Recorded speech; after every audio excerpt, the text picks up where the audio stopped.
We continue with the life of Saint Cyprian. And today we should finish his life and his martyrdom, come to his martyrdom. So Saint Cyprian had to deal with the lapsi. What were the three types of lapsi, those who apostatized from the Catholic faith? The sacrificati, the terrificati. TH is... Yes, terrificati. And then the third? Libellati? I'm reading that wrong. Libellatici. Libellatici. Libellatici, yeah. So what's the sacrificati? Those who perform sacrifice for the gods. What's the terrificati? Those who burned incense. And the third one? Those were the smart ones. Those are the ones that The smart ones. got bribed the officials to give them a fake paper that with their name on it and everything. Forged document. Forged document. Yes. To say that they sacrificed. So they probably just passed a little extra money. But still, that was an apostasy. Yes. That's an act against the faith. That's called dissimulation. Faking. And it still offends God. Why Saint Cyprian was not killed in this second persecution under Decius is not clear. He remained at his post, apparently, quietly completing his work. And while the Pope was yet in prison, awaiting execution, he wrote congratulating him and predicting that both would die martyrs for Christ. He was still in Carthage, which is where? Northern Africa. Praying, preaching, writing, when the Emperor Gallus was murdered by his own troops in the year 244. So here's a coup d'etat. The following year, he was engaged in a sharp controversy with Pope Saint Stephen, who maintained against him the Church's invariable position defending the validity of baptism when rightly administered by heretics. So Saint Cyprian said, no, they're not valid if they're done by heretics, the baptisms. And in this controversy, the Pope settled the question and said, no, they are valid. If a heretic or pagan or Jew or Muslim, of course there's no Muslims yet at this point, gives the baptism, but they simply want to do what the Church does, it's considered what? Valid. So that was the famous controversy between Pope St. Stephen and St. Cyprian over the question of validity of heretical baptisms. So, but St. Cyprian had the humility to recognize, okay, he's the Pope, he has the authority, Peter has spoken, the case is closed. Roma locuta est, causa finita est. Saint Stephen, right? Yeah. So the popes have settled many questions like this down the history of the Church, even down to the great Pius XII. It was great in many ways, not so great in other ways, but he did settle a lot of questions. But on the swift wings of time, the prize that St. Cyprian desired was coming nearer and nearer, and it hung over him at last when Valerian, the supposed friend of Christians, became their most vicious persecutor on attaining the imperial power in the year 257. So the famous Emperor Valerian of Rome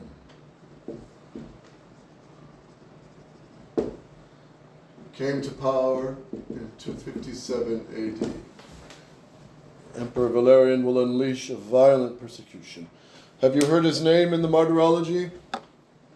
Emperor Valerian? Surely you have. I believe we do. Decius, the most frequent one is who? Yeah, Diocletian. He sent a lot of saints to heaven. Saint Cyprian was arrested as soon as Caesar's edict reached Carthage. He was taken to the council chamber of the proconsul for Africa, Aspasius Paternus, who is the proconsul. So he's like the mayor of the town, Aspasius Paternus.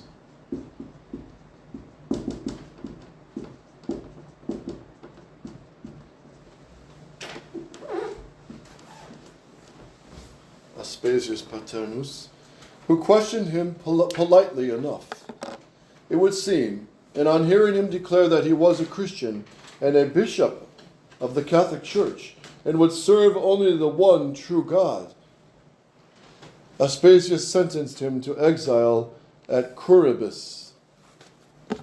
Curubis. So exiled to Curubis.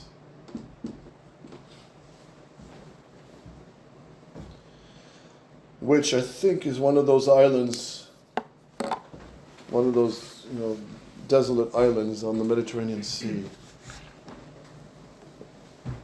This was a village about 50 miles, no, here it is. It was a village about 50 miles from the city on a peninsula jutting into the Libyan Sea.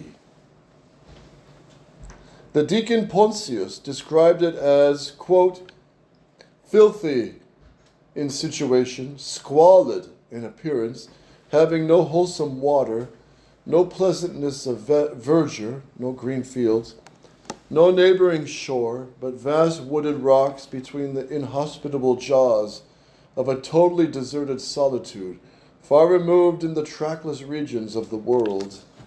So, sounds inviting, doesn't it? There, St. Cyprian arrived on the 13th or 14th of September in the year 257 AD. The next night, before he fell asleep, he had a vision in which he saw a young man of uncommon stature, who gave him to understand by signs that he would die not then, but exactly a year later. St. Cyprian's heart beat violently. He was glad of the delay, so that he could set certain affairs in order. Yet he was glad, too, that his desire to die for Christ was to be granted at last. Meanwhile, the news of his arrest had got about Carthage, and all sorts of people were journeying to Curubis to see him. Some urged him to flee and offered him hiding places. St. Cyprian replied that God had commanded him in one of his visions not to do this, but to wait for his reward. Instructing his visitors in the truths of the faith, he begged them to trample the world under their feet, to think only of the glory that would be his and theirs after death. And so he went on, talking and thinking only of God, and as someone who said, dying every day that year. So, yeah, that's a powerful thing when you have a good bishop being persecuted. It's a powerful thing. Imagine a Catholic bishop in jail right now for leading an anti-abortion march. It'd be a wonderful thing, a heroic thing. And he would gain more support, actually. Right? Or a bishop who, if Bishop Strickland, he has a little bit of spine to stand up against most of the American bishops. But even then, he doesn't have the weapons. He's not like Archbishop Lefebvre. He still believes in Vatican II, still believes in the new Mass, which is what's the cause of all this cancer. But imagine a good bishop, imagine if Bishop Sheen had done what Archbishop Lefebvre did, right? And not gone with the new Mass, which he did, and opposed the modernism of Vatican II. Imagine what an effect that would have had on the U.S. and Canada and all the English-speaking world. Imagine if Bishop Sheen did this. Because everybody loves Sheen. I met old ladies who grew up watching Sheen on TV or hearing him on radio. And he was leading many thousands to conversion every year. So you get an idea of the power of when a good bishop is in prison and persecuted. It's a powerful thing. So when Archbishop Lefebvre was illegally and null when he received the so-called excommunication from Rome, Pope John Paul II. Everybody knew it was a joke. How can you be punished for preserving the real faith in the real Mass that the Church has done for centuries? How is this possible? And the Archbishop, at his sermon, I remember that, at the sermon, you should read a sermon once in a while. In one of these classes, we're going to sit down and listen to one of his actual sermons in Lille. I'll give you the English translation. It's in French. It's a wonderful, powerful sermon. But anyway, so Archbishop Lefebvre, he made it very clear. There's articles available, books available at the tables in the front of the tent for any of those who want to understand why I'm doing today Operation Survival. We are not making a parallel church with a fake papacy like Palma de Troya, and he mentions that in that sermon. Palma de Troya, who have their own Peter III now, reigning as Pope. I mean, have you seen videos of this place? I mean, they got some beautiful vestments, beautiful altars, but it's a parallel fake church. And so he said, we're not Palma de Troya, and we're not Sedevacantis, but nor are we falsely obedient. So, and there were some canon lawyers at the time who were novice ordo who actually defended Archbishop Lefebvre publicly and said he's not breaking any law of the church because he's acting under epikeia, under necessity. So I won't go into all that here, but it's a wonderful thing, you know, that it's well grounded. And the Archbishop made this very clear. I'm not starting a parallel church. I'm only consecrating 4 bishops, and they don't have jurisdiction. I can't give that. Only the Pope can give that. But I give them the power of orders to survive the Mass, confirmations, and holy orders for priests until Rome comes back to tradition. And that we're still in that situation right now. We're still in that situation. Why St. Cyprian was not here? St. Cyprian, the next night before he fell asleep, we already saw that.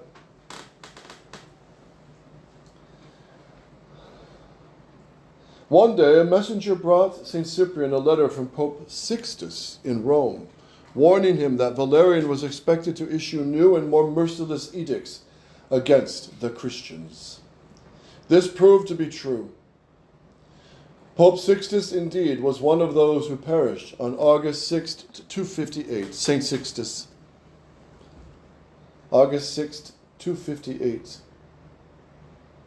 So look at the year, 258. 258. What happened 250 years ago? What year would that be? Exactly. 250 years ago. What year is that? Anybody? 250 years ago from today? Yeah. That's 1775.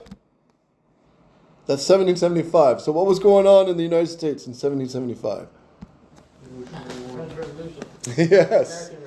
In fact, 1781, this house was built. It already was built. In 1776, the owner of this property went and fought. His name was William Heath. He went to fight in the Revolutionary War. So when he came back, where the old fireplace is, that's where he had a tavern. And he sold the house to Ebenezer Gove in 1784 or 5. And he bought the house. And then, so that's what was going on. This property was standing in that time.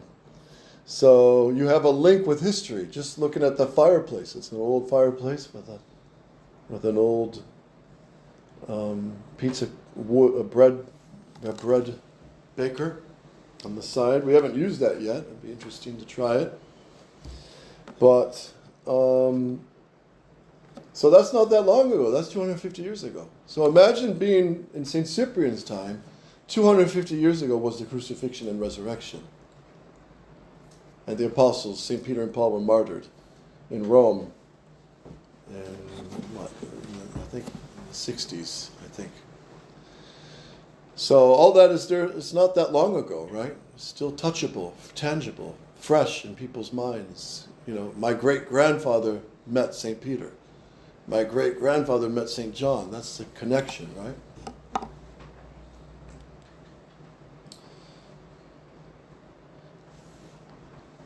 St. Cyprian learned from another source that the emperor, before setting out on the Persian expedition to battle, which was to end so fatally for him, had commanded that all bishops, priests, and deacons be ruthlessly exterminated.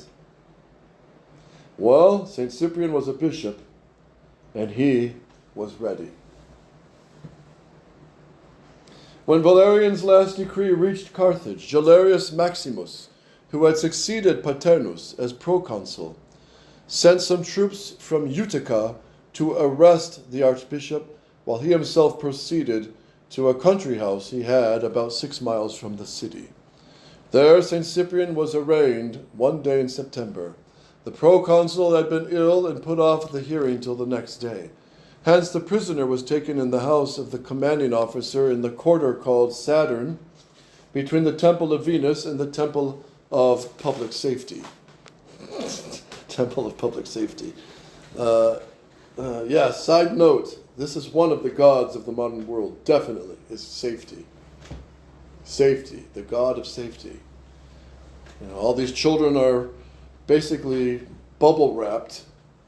They're not allowed to get scratches. They're not allowed to get bruised anymore. The boys are being raised soft and effeminate, all because of safety. We never rode bikes with helmets, ever. We'd laugh about that. But today, parents panic if little Johnny doesn't have a helmet on riding his bike. Right? And we all know accidents can happen. I know a case of a boy who actually died because he didn't have a helmet on riding a bike. But you can overdo these things, right? Safety is one of the modern gods. The public schools are all safe out of their wits, but they're rotting their souls to hell, telling them where they can get abortions, supplying contraception to the teenage kids. Do you realize what a crime this is? It's a real crime. All these officers and these officials and staff, faculty should be arrested for corrupting the children like this. And now it's even worse, teaching them sodomitism and approving it. There, as the news spread, a huge crowd of Christians and curious pagans assembled, many of them in a mood to spend the whole night on vigil in the street before the gate of the proconsul's house. When St. Cyprian heard of this, he ordered that the young girls among them be especially guarded and kept from all harm. He himself, meanwhile, was allowed to sup with some of his particular friends. So his last meal, so to speak. Early next morning, September 14th, the year 258, the day now observed by the Church as the feast of the exaltation of the Holy Cross. A strong guard took the archbishop from the officer's house and conducted him at a rapid walk to the praetorium, while a great crowd straggled after. The proconsul, like Pontius Pilate before him, was a little late in appearing at the judgment seat, and during the delay, St. Cyprian was allowed to mingle with the spectators, chatting with old friends and consoling those who wept for him. Someone offered him a seat covered with a linen cloth, in which Pontius the deacon saw a symbol of the episcopal dignity. The weather was hot. September. This is in Africa, of course. The weather was hot, and the old prelate was perspiring greatly from the long, fast walk, but he refused to allow one of the soldiers, a fallen-away Catholic, to give him dry linen garments, observing pleasantly that the events of the day would probably cure such minor ailments as sweating. Finally, there was a murmuring and surging among the people as Galerius Maximus appeared at the palace, the place of judgment, pale and shaken under the disease which had already pronounced a secret sentence on him. When St. Cyprian was brought before him, he said, "You are Tasius Cyprianus, correct?" "I am." You have made yourself the father of these sacrilegious men. St. Cyprian, I am their bishop. The most sacred emperors have ordered you to sacrifice. St. Cyprian, I will not sacrifice.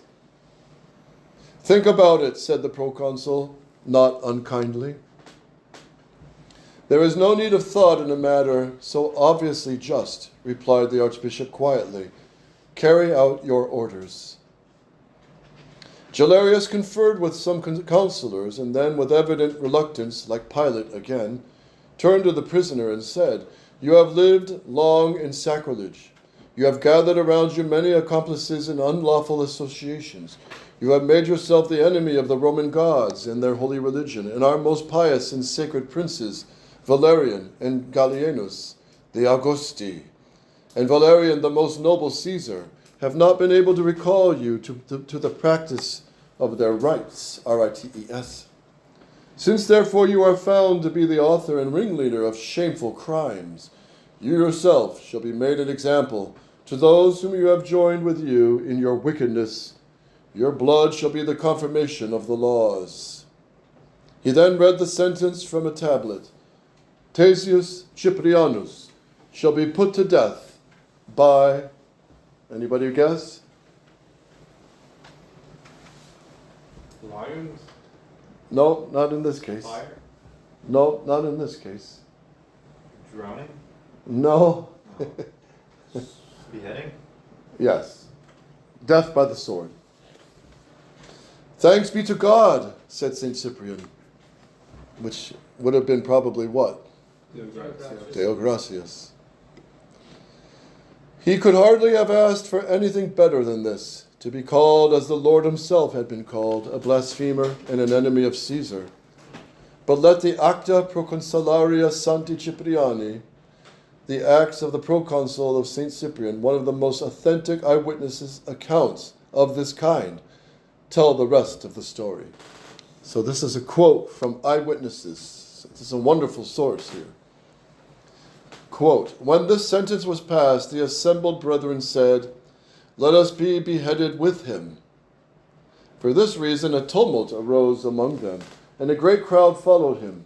So St. Cyprian was led out into the plain of Sextus, and there he took off his cloak and knelt down and bowed himself in prayer to God.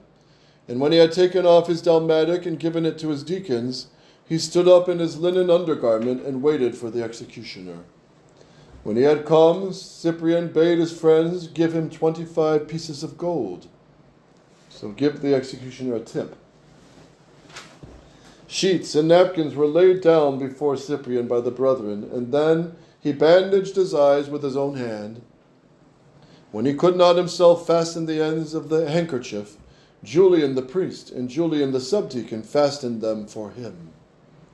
So suffered blessed Cyprian, and his body was laid in a place nearby to satisfy the curiosity of the pagans. It was carried away thence by night with candles and torches, with prayers and with great triumph, to the graveyard of Macrobius Candidianus, the procurator, which is on the road to Mapala near the reservoirs. A few days later, Galerius Maximus died. Close quote from the eyewitnesses. So yes, his head was chopped off. O glorious St. Cyprian, in whom we see our human weaknesses gradually fused into the strength of Christ, what was the good of all this suffering? Where, under the desert sands, is the precise spot where stood the city of Carthage, for whose people you bared your neck to the sword? True it is that after you, the church in Africa long flourished, and many thousands of souls passed through it into heaven.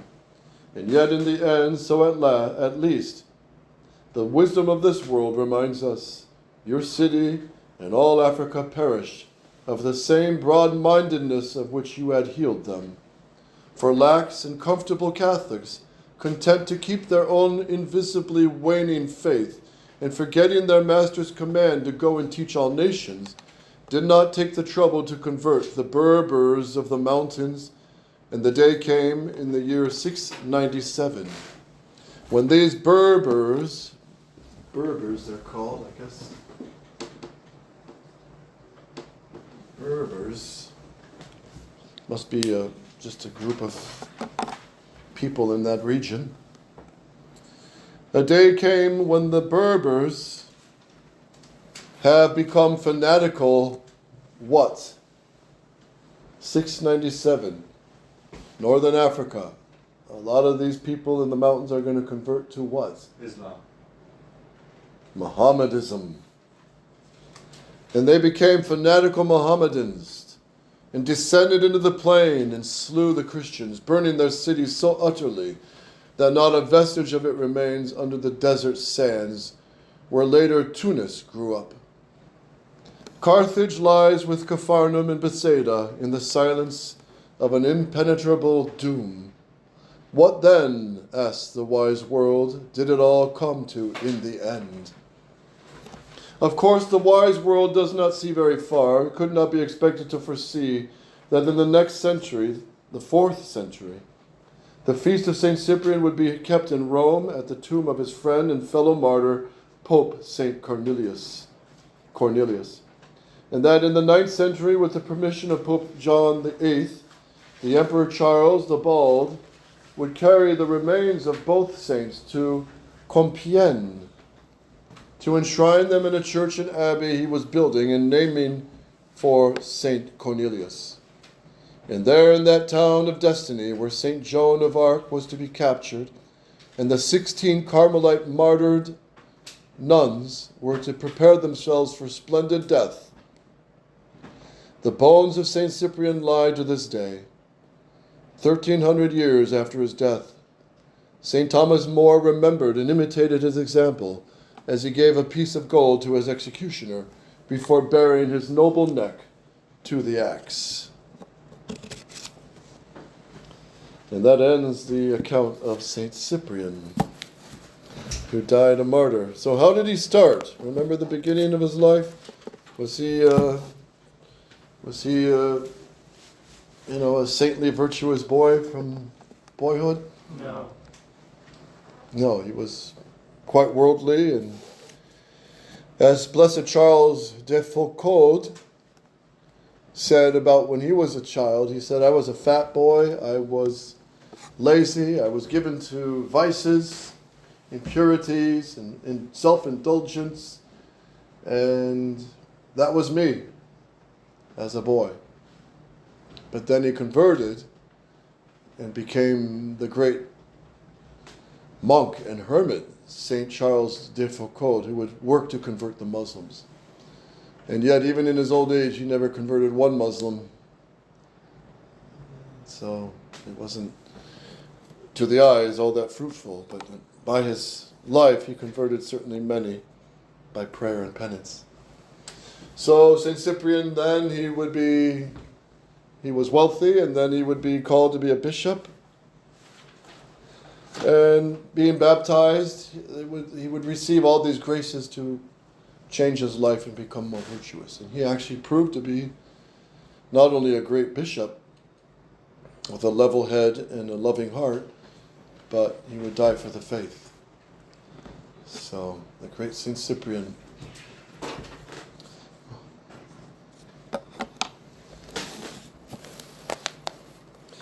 And the next chapter, William Thomas Walsh, is on St. Athanasius and the Fathers. St. Athanasius, Arius and the new heresy.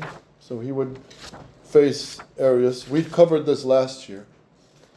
It'd be worth really going again, but maybe not this year. Maybe next year we'll come back to St. Athanasius, because it's such a powerful history and so applicable to our time. St. Athanasius at the Council of Nicaea in Tyre, Tyre. And the next chapter after that is Death Takes a Hand. Constantius, Lord of the World. St. Athanasius against the world. So everybody wants to kill Athanasius, all of his enemies. And even the Pope, who excommunicates him. Yes. So we'll skip St. Athanasius this year. and we're going to go on to the next saint of the Emerald Island. Who's that? St. Patrick. St. Patrick. Oh. Of course, Michael. St. Patrick and the missionaries. So here we go. And who of you, Guadalupe, you got to pray at his tomb, right? No, You weren't with us? no. We weren't able to go that visit. Oh, okay. Oh, well, then who was on that trip then? Oh, was it Michael? No, you saw the cross where St. Augustine of Canterbury landed, but we weren't able to get to his tomb either, I think. Oh, okay. So who? Peter drove. Oh, it was the English boys who got to pray at his tomb.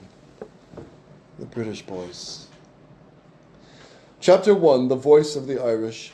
When St. Athanasius died in 373 AD, most men accepted the Roman Empire as a permanent thing, almost the very frame and fundament of life itself. It was a united civilization with one authority, one common language, one culture, one dominant religion of syncretism, including many cults.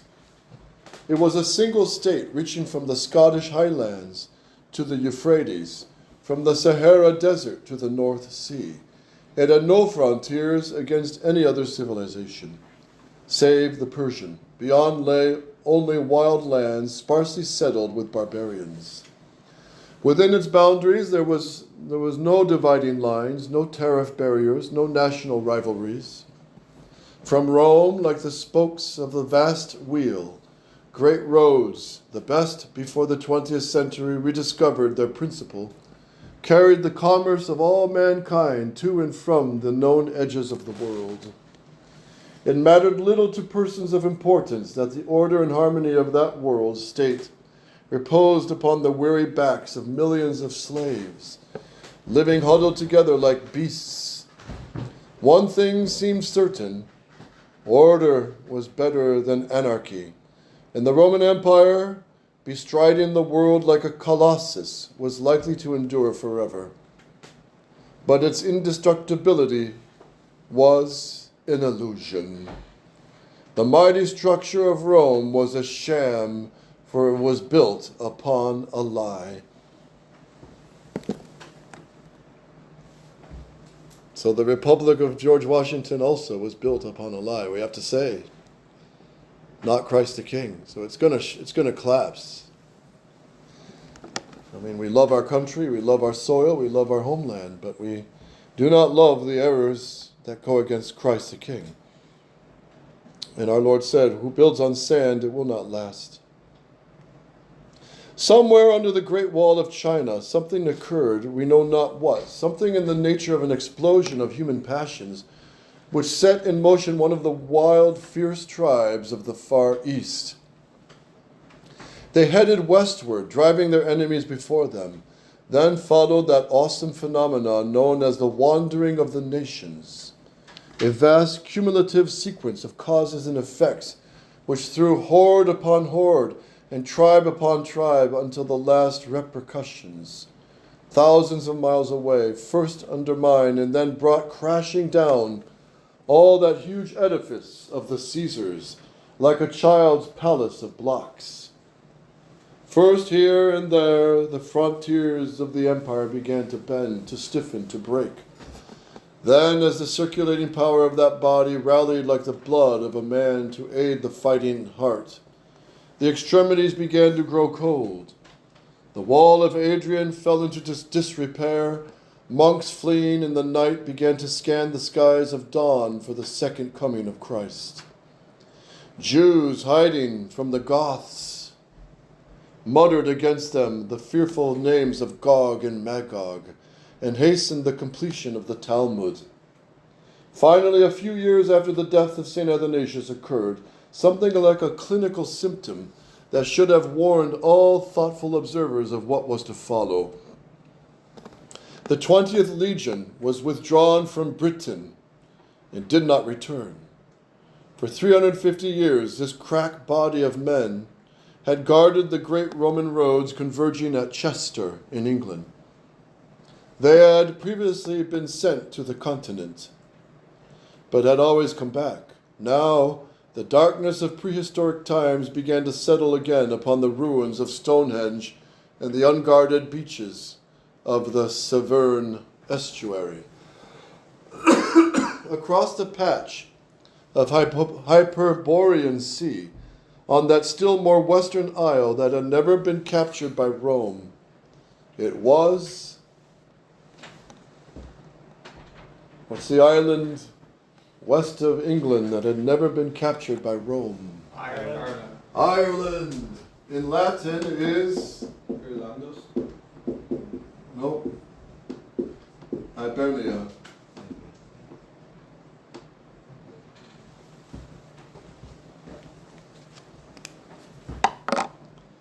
Hibernia in Latin. It was Hibernia on their maps, but the natives called it Eire. E-I-R-E. Hence, Ireland. And in Gaelic, if you go to Ireland now, everywhere there's Gaelic, all the street signs are in Gaelic. They revived the Gaelic language. Under the Protestant persecution, it was a crime to speak Gaelic. They tried to wipe it out, because by wiping out the language, they would wipe out the faith. But it's come back in force. In Ireland, there was a high king of Tara who had been waiting for just such an opportunity. The king, his name is Tara. King Tara. Slave labor was very useful on the rich farmlands over which he ruled, and from time to time it was possible to gather good specimens in swift piratical raids on the coast of Wales. So he would send his henchmen to go to the coast of Wales and raid towns and cities and take slaves. But Niall of the 9 hostages had higher ambitions. 2 years after the departure of the 20th Legion from England, so the Roman armies left Britannia, he led an expedition of some scores of tough oaken ships. This was Niall, N-I-A-L-L, Niall, and I guess today it would be Neil. 2 years after the departure of the 20th Legion, he had led an expedition of some scores of tough oaken ships, shallow-keeled barks with high prows and sterns and leather sails, to the mouth of the D-E-E, or the Severn, S-E-V-E-R-N. They made their way into the west of Britain, as far as where Shrewsbury stands, burning and slaying and seizing the strongest and best-looking young men.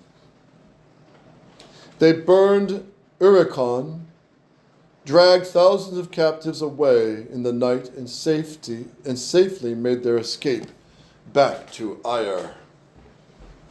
So in a big barge ship today, it takes about 6 hours to cross that sea between the Irish Sea, between Ireland and England. It's big. So on a modern day fast moving ship, it takes 6 hours. It's all night long. And I've done that sometimes, going to Ireland on a big ship. It's a ferry that carries the cars with it. So if it takes 6 hours, so it must have been 5 times as long on a boat, right? And there's a lot of storms that rise up, so there's probably a lot who sunk. And the water's ice cold, so you don't have much time to live with hypothermia. St. Patrick was one of these captives to be slaves. They captured Patrick, a young man, strong, probably handsome, probably full of life. St. Patrick was born about the year 385 AD at a palace he calls Bennaven Tabernier. So St. Patrick's born in 385-ish. So we'll pick up with St. Patrick next time.